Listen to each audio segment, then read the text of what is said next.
Hello everyone and welcome back to my channel. If you are new here, don't forget to hit the subscribe button and ring the bell for more insightful content. Today we are diving into a topic that many newcomers to Canada struggle with.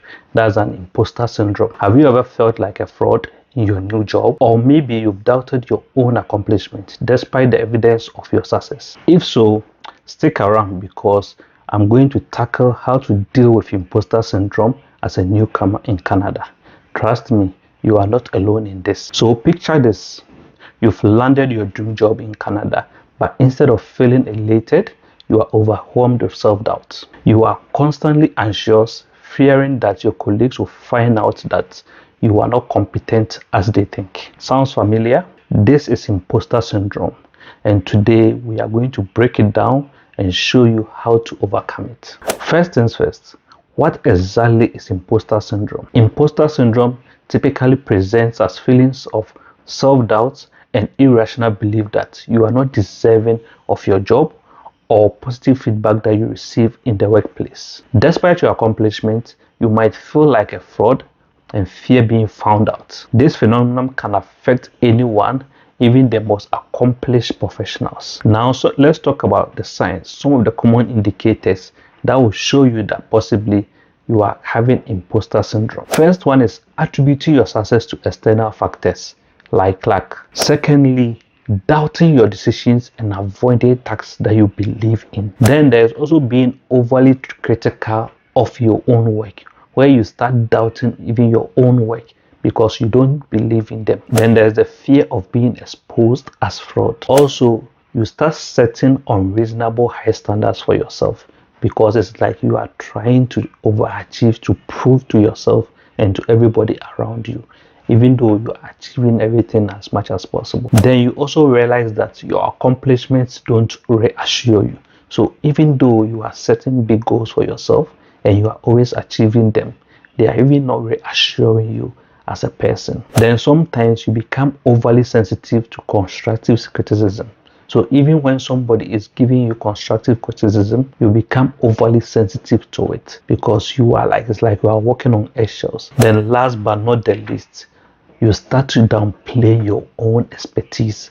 It's like you are doubting yourself that your expertise is not even good enough, which sometimes can even limit you in terms of job search because you feel that you don't qualify for possibly that role that has become vacant. So why are newcomers to Canada more susceptible to imposter syndrome? When you are starting your career in a new country, you are often required to prove your qualification and candidacy all over again. The fear of failure can be heightened as you navigate these new pressures, learning a new language, understanding a different culture, and establishing your career, all without the familiar support of family and friends. Imposter syndrome can seriously impact your ability to succeed at work. It can lead to constant anxiety about performance, staying hidden for fear of being exposed, aiming for perfection while falling behind, undervaluing your own work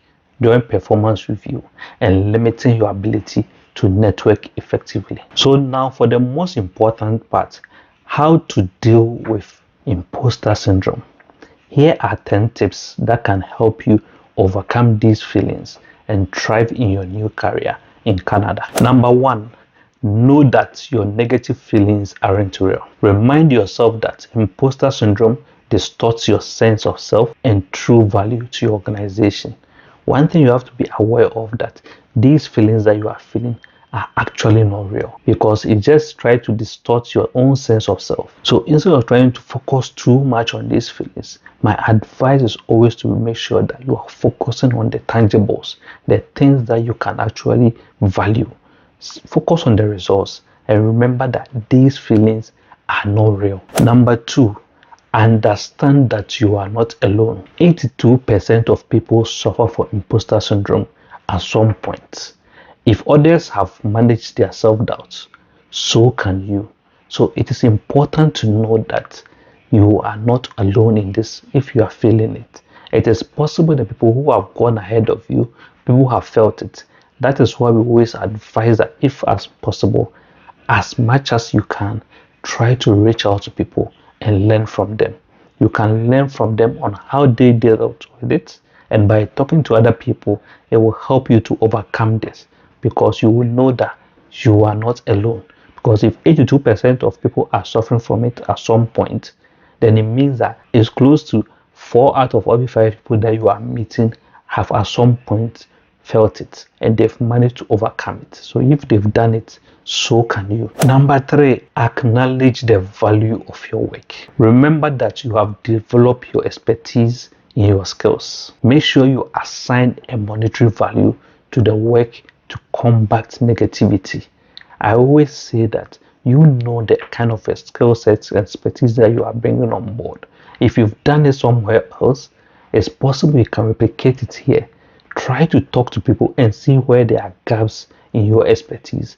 That way, you can now fill those gaps, and it will allow you to be able to value the kind of work that you are bringing on board. So if you are speaking to anyone or even at the workplace, try to put a monetary value to the kind of work that you are doing. That way, it will help you to overcome this imposter syndrome. Number 4, keep track of your accomplishments. My advice is always make sure that you jot down your accomplishments.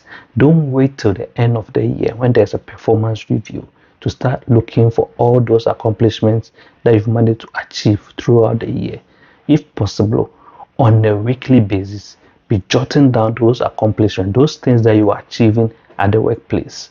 That way, you can refer to this list when you are losing confidence, and that will help reassure you that at least you are not an imposter, that you are actually delivering on the results that you've been paid to deliver on. Number 5, and this is my personal advice to you, go easier on yourself.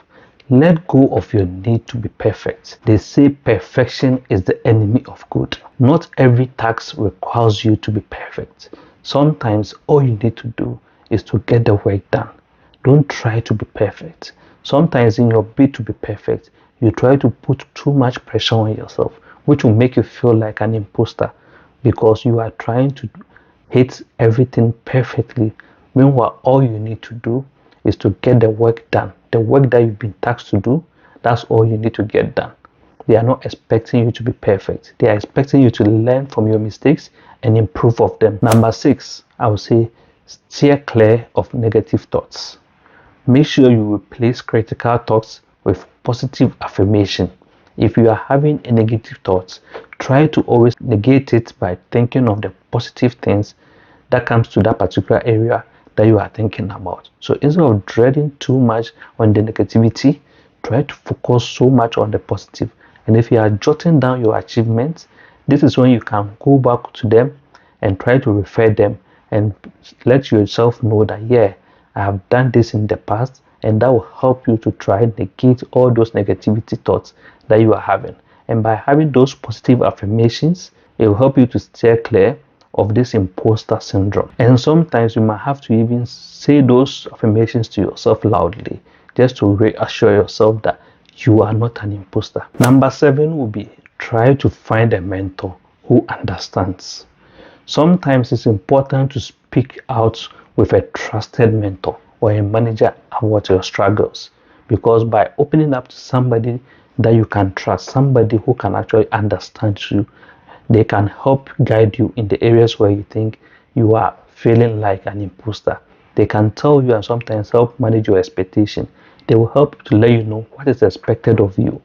That way, if you are putting too much pressure on yourself and you are thinking that you are supposed to achieve things that they are not expecting of you, it will help to reevaluate those things and make sure that you are being realistic and not putting too much stress on yourself in your bid to be perfect. And in most cases, having that mentor can also hold your hands and guide you through the company, because they can help you with the company culture and let you know what the company actually expects of you. Number 8, I would say, spend time with friends or colleagues from your community. Exposing yourself to others from similar backgrounds can help you to see the diversity is a strength. Sometimes being close to your people can help reassure you. Exposing yourself to others from your similar backgrounds can help you see the diversity is a strength. Sometimes by spending time around people of your own color, of people of your own background, You will be able to at least see those successes that those people are achieving, and that will help to let you know that you are not being an imposter. And in most cases, those people can relate to your struggles, and if they've been through that particular struggle before, they can guide you on how to come out of it.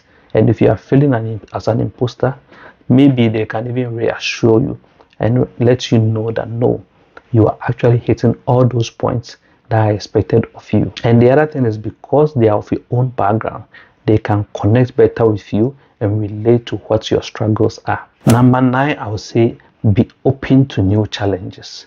Don't shy away from challenging opportunities. They can help build your skills and confidence. One thing that imposter syndrome mostly does is it pushes you to the background, because in your bid to try not to feel like an imposter, you don't try to put yourself in the limelight. My advice is be open to new challenges. Feel free to volunteer yourself for new challenges that come up in the company. That way, you are able to at least make mistakes and learn from them. And when it comes to new challenges, because they are new, they are not expecting you to at least hit all those points perfectly. You are allowed to at least make mistakes. That way, you are able to learn and grow in that particular environment that you find yourself. So always make sure that you are being open to new challenges, because with those challenges will come with new experiences, and those new experiences will also come with new learnings, and those new learnings will help you build your confidence and skill sets. Number 10, and that's last but not the least, I would say seek mental health support if needed.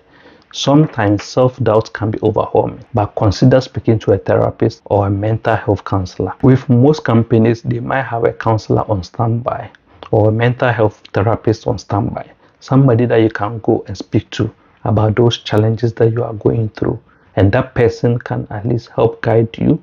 And if it's something that you are feeling that was going to impact your self-worth or impact your performance, they can guide you and bring you out of it. Because if you are not able to do it yourself, maybe with a partner or a therapist, they might be able to guide you, because as an expert, they will know which points to hit to at least guide you through that self-doubt that you are going through. To end this, I would say, as you embark on your career in Canada, it is natural to feel moments of self-doubt.